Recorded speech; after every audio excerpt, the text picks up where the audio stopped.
It was 2022. I'm at the gym for the first time. It was a small gym, and I was just fidgeting everywhere. My face shows weakness. My face shows scarce.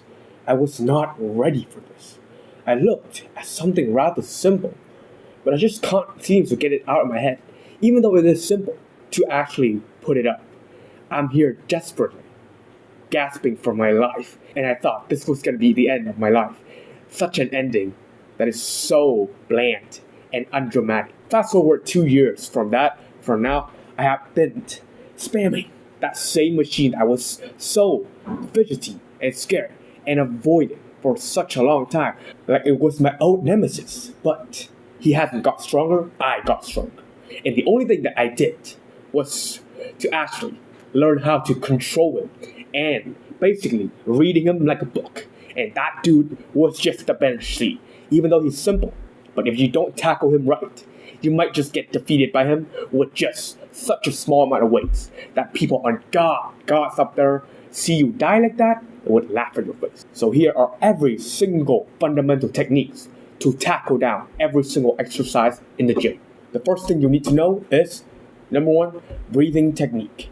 The breathing technique is quite simple because you can imagine it to be like a fuel for the rocket to skyrocket up. Just imagine like a big rocket, SpaceX rocket ready to launch into Mars, but it doesn't have any fuels.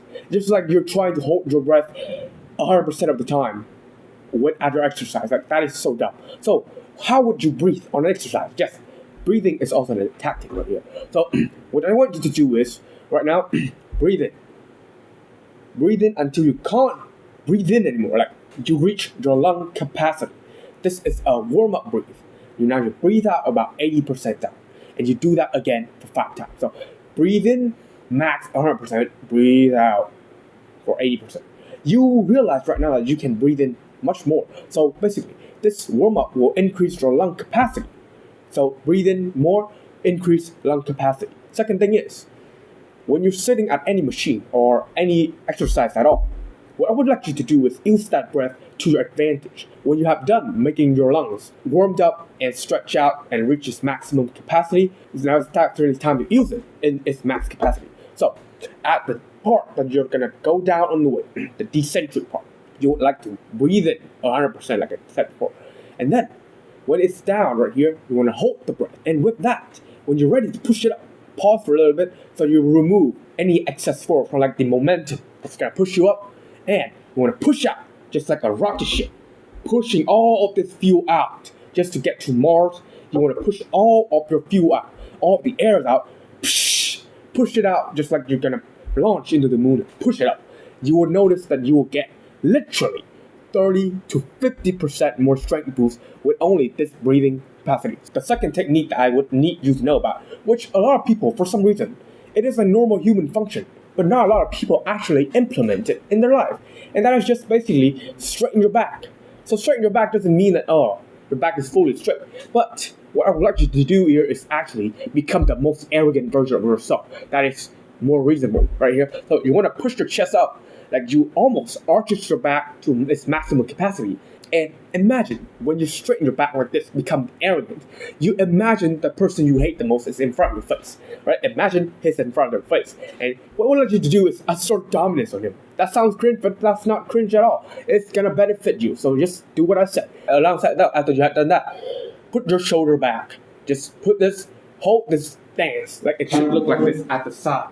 Alongside that, like you can, contract your middle traps. Like it's like the back, like there's like a shoulder back like that. If you contract the middle traps, you have the perfect stance to do any pushing movement. That could look like chest press, incline press, shoulder press, tricep extension.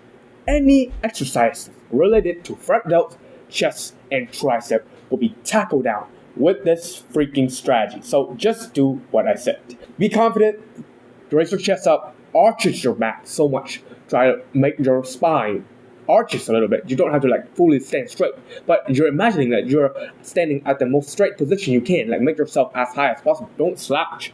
And then pull your shoulder back. You got the most confident and the most powerful stand for any pushing movement.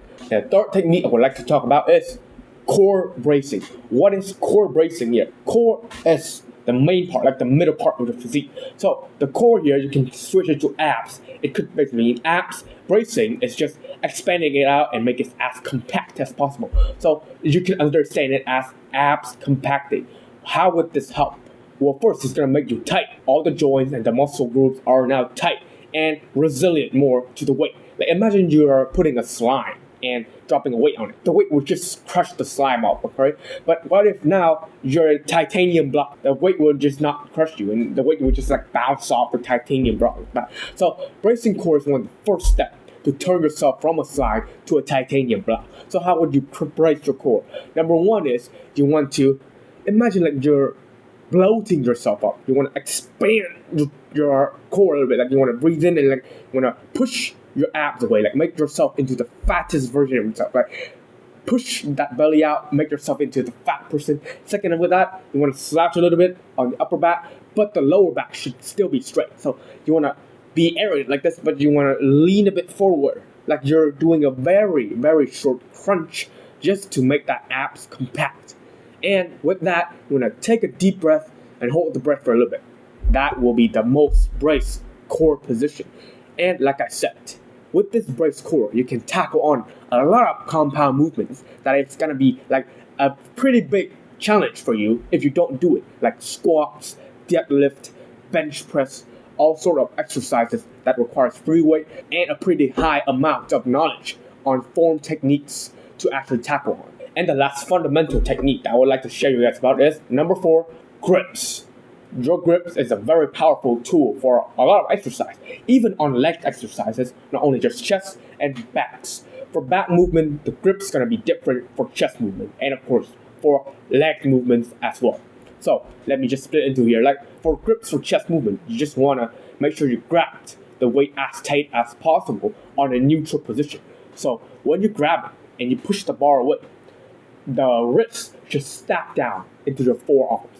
So grab the bar, even if like you have to like slide the bar down, make sure that when the bar is out, your wrist is fully stacked on to your forearm. That will give you the most amount of tension possible applied to the muscle you want to move.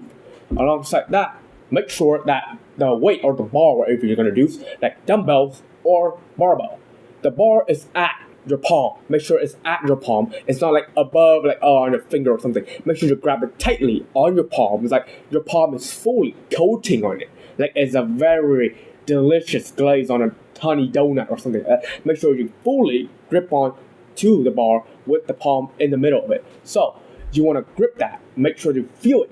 And another good tip here is that if you grip the bar and you feel like when you're doing your chest movement, the chest is already tightening up, that is a good sign. So, for back movement, what you want to do is imagine your arms to be a hook, right? You want to attach that hook on. So, you want to curl your arms like this. You don't want to grab it like this. You want to curl it like a hook right here. Grab it as hooky as possible. Like you want to hook it as tight as possible. That is when your lat is going to be the most stretched out. And the same things from the other arm. And when you're pulling down at the grip, you want to imagine that this part is basically just a hook, and you're gonna imagine that you're pulling your elbows, grab it tight, grip it tight, and alongside that, still make sure that the bar is at like the middle of your palm. Like imagine like your palm is like a glaze and it's glazing over the donuts. Make sure that, like I said before, when you're doing chest movement, you already feel your chest tightening up. But if you grip on it and you feel your lats already tighten up, that's a good sign also. So make sure that you imagine your arms to be a hook, pull the bar down, and imagine it's like your elbows tucking in into your armpit, and alongside that, grip the bar. Make sure that the bar is on your palms, and make sure that you can feel your lats. If you can even feel your lat before you do any pulling movement, that is way better. And lastly, for legs, it's simple. Just grip the bar tight right here. So grip the bar as tight as possible with your grip, and alongside that, make sure that your grip is as close as possible to the grip lift. Like make sure that you're either, number one, if you're doing any deadlift movement, make sure your grip is straight. I forgot the word what it means, but like it should be straight to your shoulder. Relaxing your arm, like you're gonna grip the bar, and then it should be fully straight into your shoulder. But like for squatting movement, if you're doing barbell squat or something like that, you want to make sure that your grip is fully compacted in as close in as possible. That will make your body super compact and more resilient to the weight that is on your back right now, so that you can do your movement way better. So that is the 4 fundamental technique to tackle up any exercises on the gym and make sure that you're not scared like the version of me in the past who's almost died at the bench with just 40 kilograms of weight just because he doesn't know any of this. And if you're interested in more educational content like this, the top link in the description down below is all my knowledge packed into one place with a community with like-minded men who are on the same path as you if you're interested in building an aesthetic physique. So if that clicks on your mind, you can check out the top link in the description down below. That's it for today's video, and I'll see you on the next video. Goodbye.